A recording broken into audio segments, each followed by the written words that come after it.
Tadi barusan selesai rapat antara BKD dengan Dinas Pendidikan Kota Ambon terkait dengan jumlah honorer yang akan diangkat menjadi P3K, yang mana honorer ini akan ditiadakan pada saat selesai sampai 30 September 2022 tahun ini.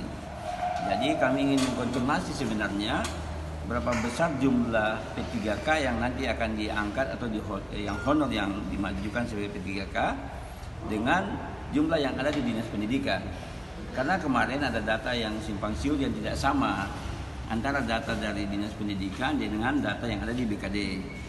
Kemudian juga tadi setelah kita konfirmasi kepada Dinas Pendidikan dan BKD, ada hal-hal juga yang sebenarnya menjadi alasan bahwa kita harus rapatkan.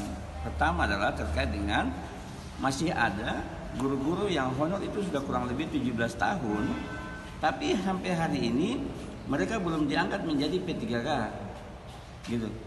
Padahal kan sudah tahun 2005 dan 2012 sudah pernah dilakukan pengangkatan honorer.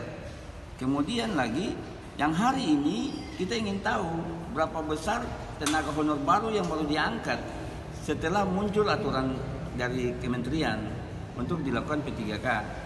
Karena kami ingin adalah jangan sampai tenaga honor lama ini terzalimi tidak bisa diangkat menjadi P3K hanya alasan bahwa ada tenaga honor baru yang diangkat saat ini. Ini kan menjadi bumerang. Terima kasih sudah nonton.